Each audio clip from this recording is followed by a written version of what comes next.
네, 이 시간에는 절망 속에 들리는 하나님의 음성이라는 제목으로 우리가 함께 하나님의 말씀 나누고자 합니다.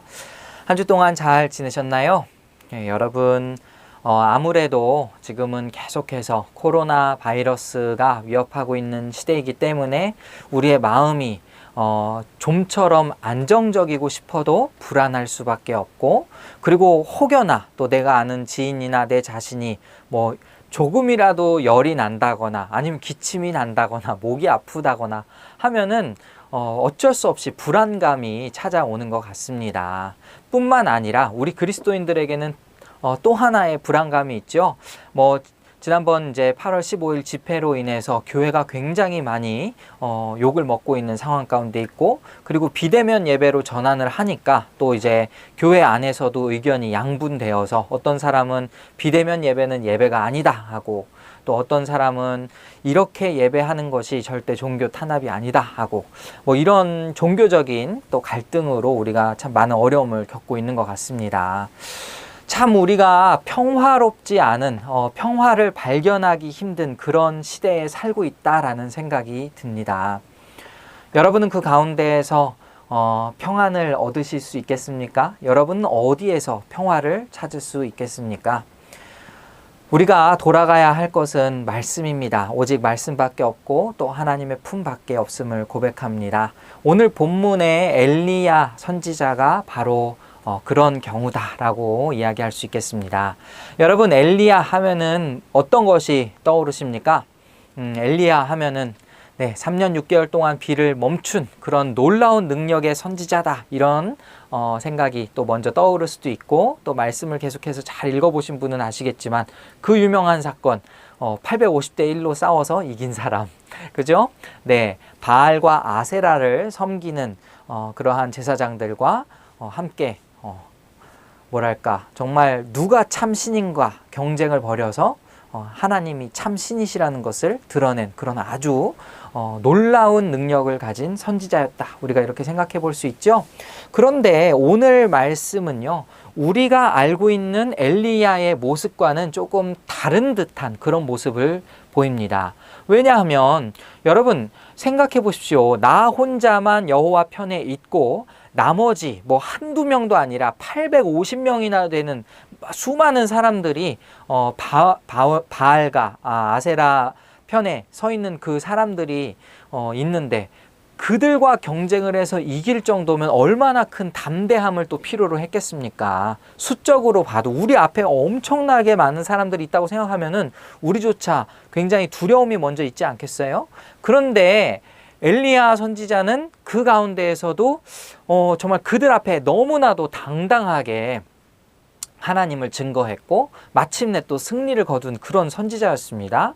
오늘 말씀을 보면 전혀 우리가 예상하지 못했던 그런 엘리야의 어떻게 보면 연약한 모습이라고도 할 수 있고, 어떻게 보면 또 나약한 모습이라고도 할 수 있는 그런 모습을 발견할 수 있습니다. 우리 19장 본문 보시면은 가장 첫 번째 줄에 19장 1절에 이렇게 나와 있죠. 아합이 엘리야가 행한 모든 일과 그가 어떻게 모든 선지자를 칼로 죽였는지를 이세벨에게 말하니, 이렇게 시작이 되고 있습니다. 분위기를 보니까 지금 당시의 상황은 아합 왕이 통치하고 있던 시대인데, 그런데 문제는 이 아합 왕이 하나님의 길로부터 떠나서, 즉 하나님께서 기뻐하시는 다윗의 길로부터 굉장히 멀어져서 이세벨과 함께, 그 안에 이세벨과 함께 음란하게 우상을 섬겼던 것을 우리가 잘 알 수 있을 겁니다. 그런데 지금 바로 앞에 18장에서 제가 방금 전에 말씀드렸던 850대 1로 승리를 거둔 그 사건을 아합 왕이 자신의 아내인 이세벨에게 고발을 하는 장면부터 시작을 하고 있어요. 그런데 좀 뭔가 웃기지 않습니까? 사실은 왕이 통치를 하고, 그리고 여왕이라고 한다면 여러분도 한번 생각해 보십시오. 다윗 왕의 통치에 그 여왕이 간섭을 한 적이 있었습니까? 그런 적 없죠. 그렇죠? 솔로몬도 마찬가지입니다. 솔로몬도 자신이 통치할 때에 어떤 여왕이 그 영향력을 발휘했다라는 그런 말씀은 좀처럼 찾아보기가 힘듭니다. 그런데 오늘 이 말씀을 보면은 마치 지금 그 아합 왕이 이세벨에게 모든 것을 다 말하고, 그죠? 네, 아주 작고 세세한 것까지 다 말하고, 그리고 이세벨의 지시를 받아서 움직이는 것 같은 그런 소극적인 왕의 모습, 혹은 그 여왕에게 지배를 받는 것 같은 그런 묘사를 우리가 이 1절을 통해서 느낄 수 있습니다. 더군다나 지금 개역개정에는 그 모든이라는 단어가 2번 언급되어 있지만 실제로 히브리어 성경에는 모든이라는 말이 3번이나 나옵니다. 그만큼 세세하고 상세하게 아합 왕이 이세벨에게, 자신의 아내인 이세벨에게 모든 것을 이야기했다라고 우리가 생각을 해볼 수 있는데요. 그런데 문제는 이 상황에서 이세벨이 이렇게 얘기하는 거죠. 이세벨이 사신을 엘리야에게 보내어 이르되 내가 내일 이맘때에는 반드시 내 생명을 저 사람들 중 한 사람의 생명과 같게 하리니 그렇게 하지 아니하면 신들이 내게 벌 위에 벌을 내림이 마땅하니라 한지라. 자, 이세벨이 이제 엘리야를 죽이겠다고 협박하고 위협하는 거죠. 그랬더니 지금 엘리야 선지자가 어떤 행동을 보입니까?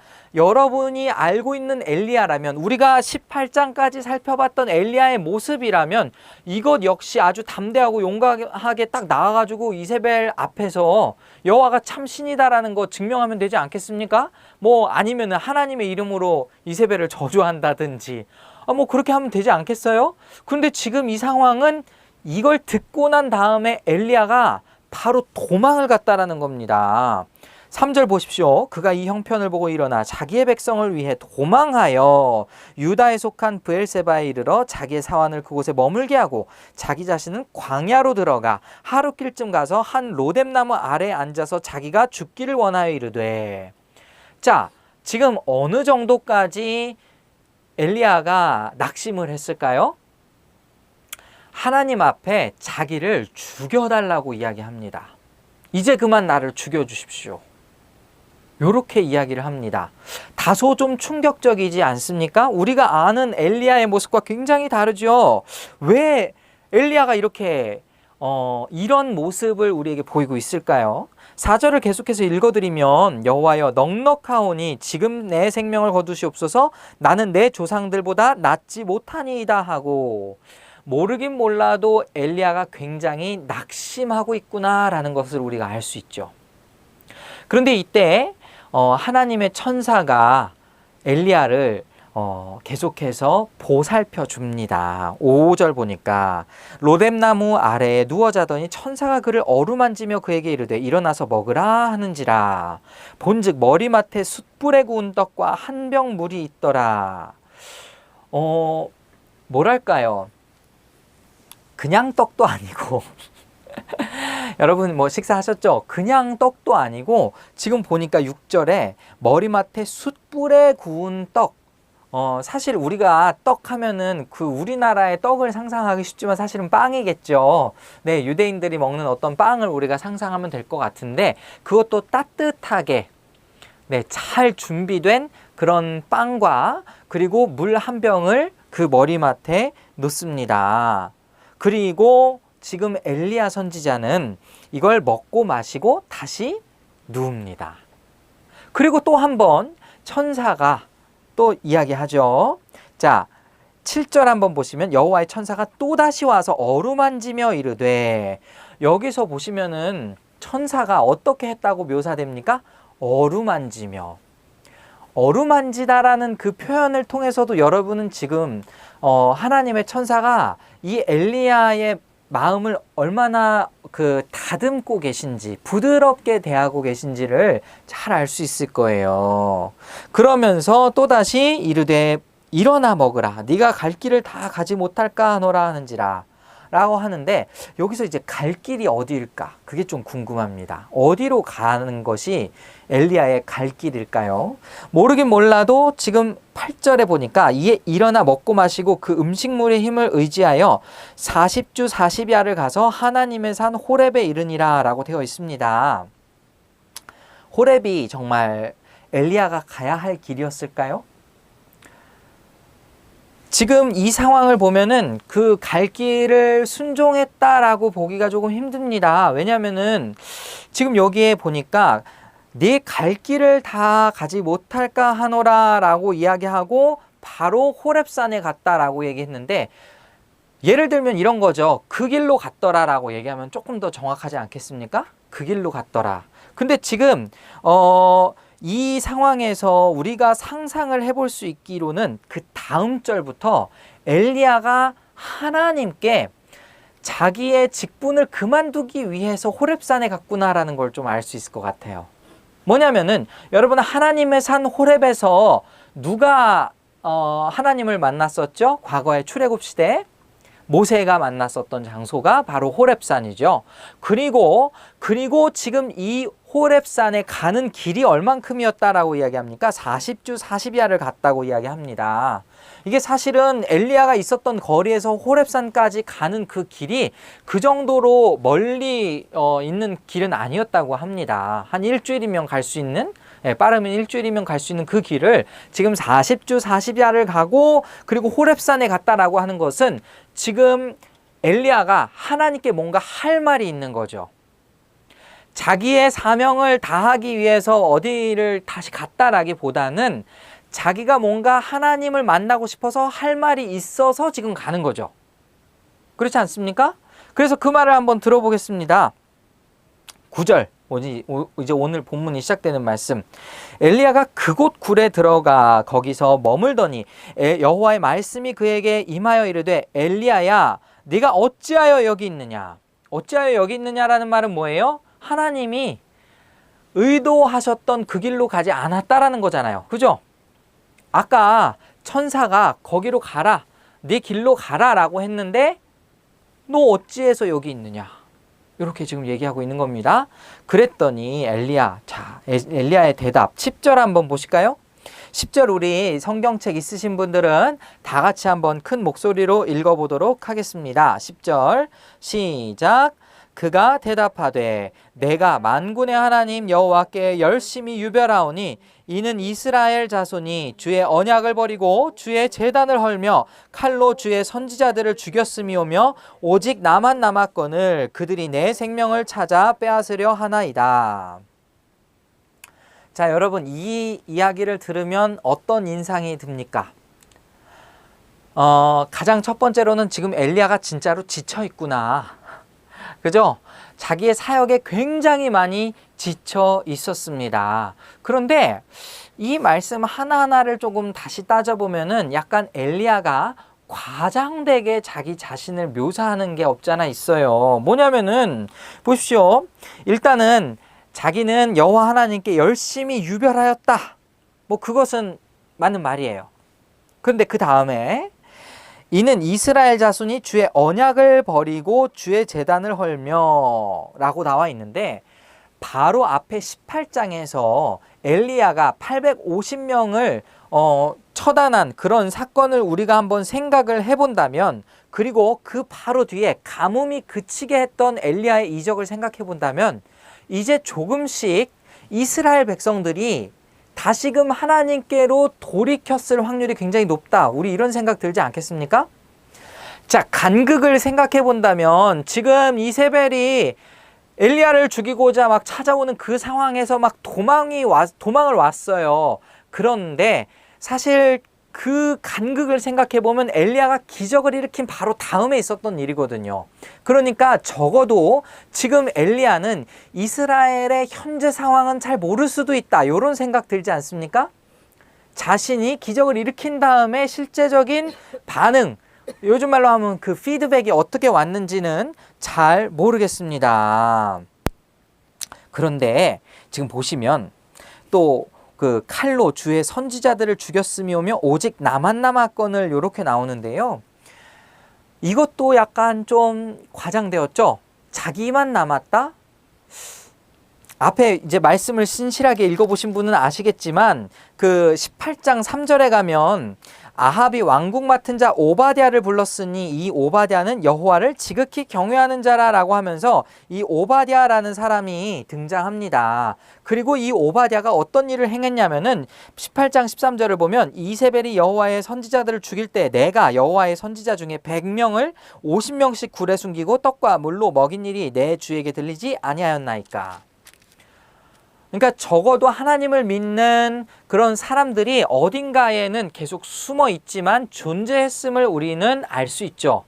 그런데 지금 엘리야는 자기 혼자밖에 남지 않았다라고 지금 표현을 하고 있는 겁니다. 이게 왜 중요하냐면은 여러분 우리가 지쳐있는 이유가 뭘까? 만약에 지쳤다면 지쳐있는 이유가 뭘까를 한번 생각해 보자는 거예요.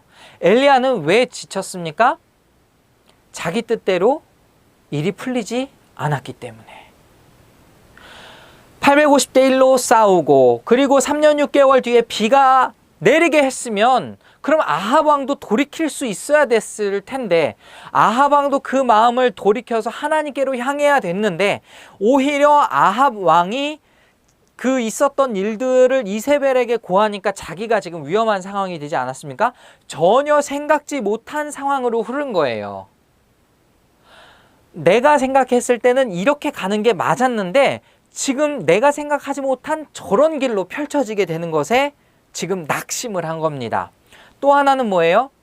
열심히 특심인 것은 좋아요. 그런데 이제 자기 의가 사실 하나님 앞에 세워지면 안 되는 자기 의가 드러나는 것과 다름이 없죠. 나밖에 남지 않았습니다. 내가 여호와께 그렇게 열심이었지만 모든 사람이 다 주님을 떠났습니다. 이스라엘 백성도 다 떠나버리고 선지자들도 다 떠나버리고 다 죽임당하고 이제 나만 혼자 남았습니다. 듣기만 해도 참 되게 낙심이 되는 말 아닙니까? 그때 주님께서 어떻게 나오셨습니까? 주님이 직접 직접 엘리야를 만나 주셨죠. 여러분 역사상 하나님을 직접 대면한 사람은 딱 둘밖에 없습니다. 사람 중에 누구 있을까요? 모세가 호렙산에서 그러니까 시내산에서 그 하나님의 계명을 받으러 갈 때에 하나님께서 그 지나가시고 그 뒷모습을 봤던 것 여러분 기억하시죠? 여기서도 마찬가지죠. 11절 보니까 여호와께서 이르시되 너는 나가서 여호와 앞에서 산에 서라 하시더니 여호와께서 지나가시는데 여기도 마찬가지로 지나가십니다. 그런데 여호와 앞에 크고 강한 바람이 산을 가르고 바위를 부수나 바람 가운데 여호와께서 계시지 아니하며 바람 후에 지진이 있으나 지진 가운데서도 여호와께서 계시지 아니하며 또 지진 후에 불이 있으나 불 가운데서도 여호와께서 계시지 아니하더니 바람, 지진, 불 무엇을 상징합니까? 바람과 지진과 불의 공통점은 무엇입니까? 우리가 구약 성경 전체를 살펴보면요. 바람과 지진과 불은 여호와의 임재를 상징합니다. 하나님께서 임재하실 때에 이 땅 가운데 강림하실 때에 나타나는 어떤 그 여호와의 현현, 하나님의 임재하심의 상징적인 모습이 바로 바람, 지진, 불 이런 거였어요. 근데 거기에도 다 하나님이 계시지 않고 그 뒤에 12절 한번 보실까요? 불 후에 세미한 소리가 있는지라. 이 세미한 소리는요. 아주 부드러운 속삭임입니다. 하나님께서 정말 이 모든 그 바람, 지진, 불과 같은 엄청나게 큰 능력의 모습으로 오실 수도 있었지만 거기에 여호와가 계시지 않았어요. 그리고 세미한 음성, 어찌 보면은 엘리야만이 들을 수 있는, 엘리야만이 알 수 있는 그 음성으로 다가가셔서 이렇게 말씀하셨습니다. 엘리야가 13절 듣고 겉옷으로 얼굴을 가리고 나가 굴 어귀에 섬에 소리가 그에게 임하여 이르시되 엘리야야 네가 어찌하여 여기 있느냐. 똑같은 질문을 또 던지십니다.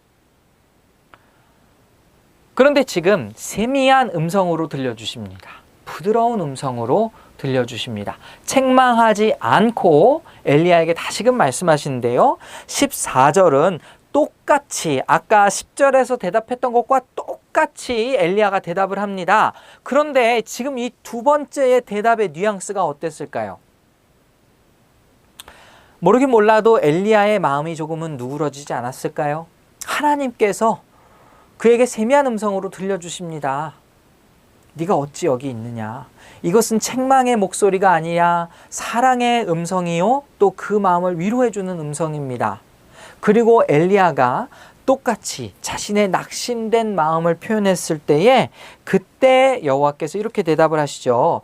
여호와께서 그에게 이르시되 너는 내 길을 돌이켜 광야를 통하여 다메섹에 가서 이르거든 하사엘에게 기름을 부어 아람의 왕이 되게 하고 하면서 쭉 얘기하면서 이제 장차 다음 왕에게 기름을 부을 것을 요구하시고 뿐만 아니라 엘리야를 이어서 하나님의 그 대언자의 역할을 할 수 있는 엘리사라는 그런 후임을 세울 수 있도록 하나님이 미리 예고해 주십니다.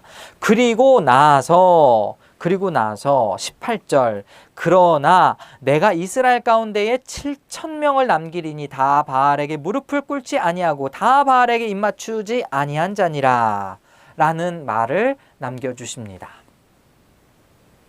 자, 이렇게 다음 왕을 세우고 다음 선지자를 세우고 그리고 7,000명이 남아있다라는 그 의미가 무엇일까요? 엘리야에게 있어서 이 음성은 어떻게 와 닿았을까요? 여러분, 일단 우리가 엘리야의 모습을 통해서 한번 생각해 볼 수 있는 것은 여러분이 만약에 지금 지쳐 있다면 무엇 때문에 지쳤을까를 한번 생각을 해 보시기 바랍니다. 무엇 때문에 우리는 지쳐 있는 걸까요? 자, 온라인 예배를 하고 있는 우리 버팀목 교회 온라인 성도 여러분, 여러분이 혹시 온라인으로 지쳐 있다면 무엇 때문에 지친 것일까요?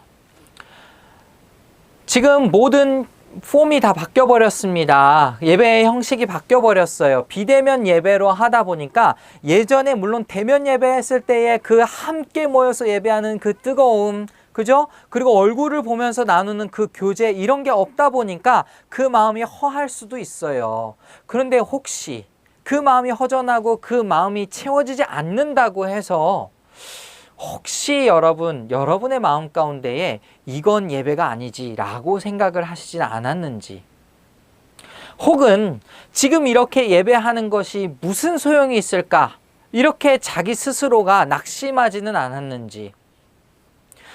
제가 왜 이 질문을 던지냐면요, 우리의 자기의라는 것이 이런 부분에서 나타나기 때문입니다. 내가 생각하기에는 그래도 모여서 하는 게 더 맞아. 내가 생각했을 때는 지금 이렇게 인터넷으로 예배하는 거 한계가 있어. 자, 그런데 여러분, 제가 엊그제 저희 기독연구원 느헤미야의 그 특강을 들으면서 한 가지 인사이트를 얻은 게 있어요. 그게 뭐냐면 지금 한국 교회가 왜 이 상황에서 이렇게 많이 무너졌을까? 한번 그 교수님께서 강의하신 교수님께서 분석을 해주시는 걸 말씀하셨는데, 우리나라의 예배가 우리나라의 기독교 문화와 그리고 우리나라의 신앙이 다 제의 중심적으로 이루어졌었다라는 거죠. 무슨 말인지 아시겠습니까? 예배에 목숨 건 신앙, 다 여기에 초점이 맞춰져 있었어요. 삶에 목숨 건 신앙, 그리스도인답게 사는 그런 목숨 거는 그런 열정이 없고 그냥 예배 자체에만 자꾸만 뭔가를 하려고 했던 거죠. 예배 안에서 우리가 하나님의 임재를 경험하려고 하고, 예배 안에서 우리가 뭔가를 누리려고 하고. 그런데 이것에 대한 부작용이 뭐냐면 그 모든 형식이 다 무의미해지니까 이제는 내가 그것이 익숙하지 않다는 이유로 예배를 거부하게 되는 겁니다. 은연중에. 여러분, 이게 바로 내가 맞다고 생각하는 거고 내가 맞다라고 하는 그 의미가 바로 자기의입니다. 여러분, 성경의 예배는 어떻게 하는 게 예배라고 이야기합니까? 영과 진리로. 그죠? 여러분, 우물가에서 사마리아 여인이 만났을 때에, 예수님을 만났을 때 예수님께서 해주신 말이 바로 그겁니다. 영과 진리로 예배할 때가 온다. 그리고 지금 우리는 그 시대를 살고 있습니다. 여러분, 자꾸만 우리가 형식적인 것에 더 이상 불만 갖지 마시기 바랍니다. 형식이 중요한 게 아니에요. 여러분이 지금 있는 그 자리에서 예배하고자 하면 하나님은 얼마든지 받아주십니다. 여러분이 말씀에 집중하고자 하고 여러분이 말씀을 경청하고자 하는데 도대체 뭐가 방해가 되겠어요? 여러분도 여러분이 좋아하는 것 하면은 굉장히 집중력이 높아지지 않습니까? 요즘 우리 아람이도 그래요. 오늘 오전에도 막 아람이가 뭐 PPT로 뭘 재밌는 거 애니메이션 만든다고 하는데 2시간 동안 꼼짝을 안 하고 그냥 계속 그것만 만들고 있어요. 자기가 좋아하는 거 하니까 엄청난 집중력이 생깁니다. 자, 여러분, 그럼 똑같이 한번 적용해 볼게요. 지금 이렇게 인터넷 예배를 하고 있는데 인터넷 예배가 즐겁지 않게 느껴진다면 이게 과연 쉽겠냐? 내가 생각했을 때 이게 아무리 생각해도 이거 가짜 같은데라고 하면은 어떻게 우리의 마음이 열리겠습니까? 혹시 여러분은 지금 여러분의 의에 빠져서 이건 잘못된 거야, 이걸로는 만족 못해, 이런 식으로 재단하고 깎아내려서 기어이 내 스스로가 나로 하여금 집중하지 못하게 하는, 그리고 낙심하게 하는 그런 모습으로 만들지는 않았습니까? 자기의란 이런 거예요. 나는 할 만큼 했어. 엘리야도 마찬가지입니다. 나는 할 만큼 했습니다. 주님 앞에 850대 1로 싸워서 이겼고, 그리고 3년 6개월 동안 비 안 내리게 해서 내가 승리를 거두었습니다. 그런데 나에게 오는 게 고작 이런 겁니까? 생명의 위협입니까? 낙심할 수밖에 없죠. 그런데 우리가 한번 생각해 보겠습니다. 하나님께서 지금 무엇을 보여주고 계신가? 저는 지금 오늘 보여주신 그 7,000명이 마치 이런 것처럼 느껴졌어요. 이게 제 상상입니다. 온라인 예배하는 7,000명을 보여주신 거예요. 물론 이 7,000명은 저는 상징적인 숫자일 확률이 굉장히 높다라고 생각을 합니다. 7이라는 완전 숫자, 그리고 10이라는 숫자도 완전 숫자에 해당합니다. 그런데 그 10 곱하기 10 곱하기 10이 바로 1000이죠. 그래서 여러분, 이 요한계시록에 나중에 가도 상징 숫자 중에 14만 4천이 그런 겁니다. 12 곱하기 12 곱하기 10 곱하기 10 곱하기 10. 그 14만 4천은 우리가 그 정확한 구원받은 숫자다 이렇게 생각하지 않잖아요. 마찬가지입니다. 구약의 개념에서 이 7천이라는 숫자도 하나님의 백성의 완전한 숫자예요. 이 공동체는 불멸하는 공동체입니다. 사라지지 않는 공동체예요. 그러나 이 지금 남겨진 사람 7,000명은 아합 시대에 분명히 고난을 받고 있을 거예요. 이세벨로부터 계속해서 고난을 받고 도망을 다니고, 그리고 붙잡혔을 때 어쩌면 죽임을 당할 수도 있고 그런 어려움을 겪고 있는 그런 하나님의 공동체였을 거예요. 그럼에도 불구하고 각자의 위치에서 계속해서 하나님을 신실하게 예배하는 예배자가 7,000명이었다라고 한다면, 여러분 지금 우리가 인터넷 예배를 하는데 불만을 가지고 있을 것이 무엇이 있겠습니까?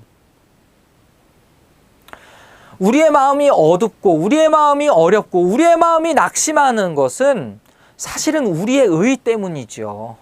이렇게 하는 게 옳은 거 아니에요? 하나님께 물어보기 때문이죠. 주여, 이것은 맞지 않습니다. 어떻게 그럴 수가 있습니까? 그러나 여러분, 본질로 다시 돌아가시기 바랍니다. 그리고 하나님은 지금 본질을 깨우쳐주고 계세요. 너의 사명이 무엇이냐? 하나님은 하나님의 일을 계속해서 이루어 나가십니다. 그래서 이 엘리야 선지자에게 다시금 왕을 세우게 하시고 또 후임을 세우게 하시고 계속해서 하나님의 공동체가 건재하다라는 것을 보여주심으로써 다시금 엘리야가 기력을 얻고 회복하여서 돌아가게 만들어 주시죠.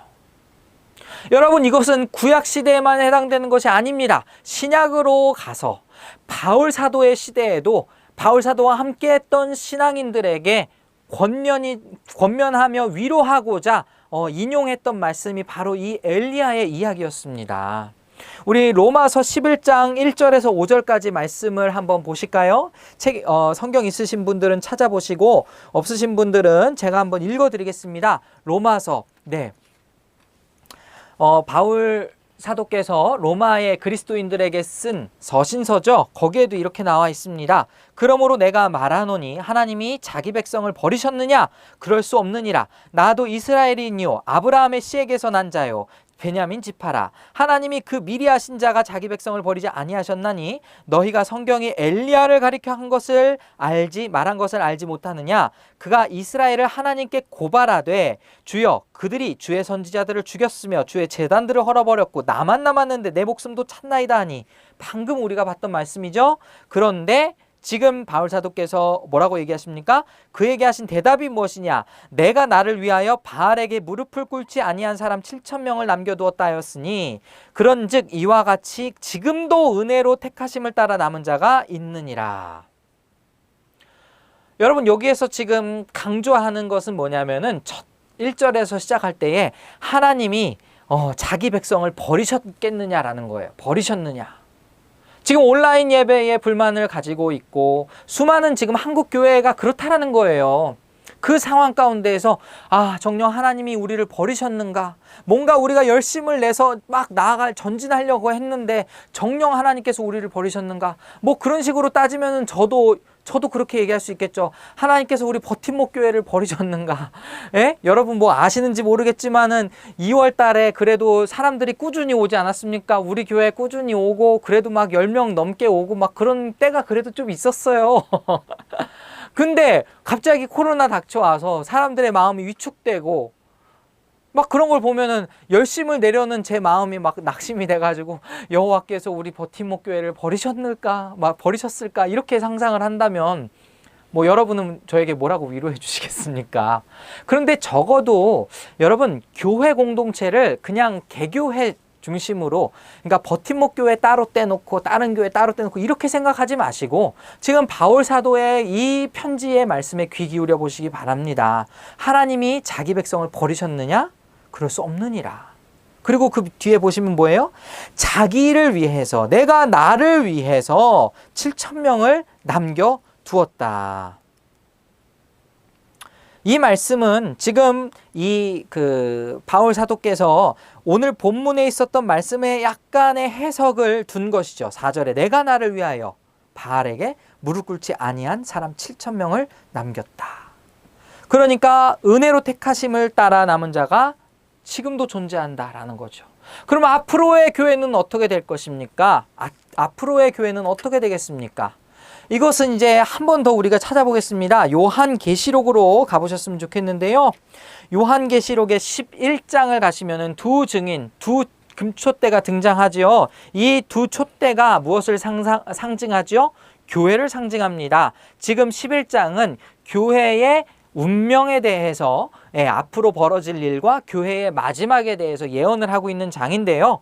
근데 교회가 어떤 능력을 갖게 되냐면 11장 6절에 보면은 그들이 권능을 가지고 하늘을 닫아 그 예언을 하는 날 동안 비가 오지 못하게 하고 또 권능을 가지고 물을 피로 변하게 하고 아무 때든지 원하는 대로 여러 가지 재앙으로 땅을 치리로다. 교회가 어떤 권능을 받았냐면요. 모세와 엘리야의 권능을 다 받았습니다. 그런데 지금 이 교회의 운명이 어떻게 된 줄 알아요?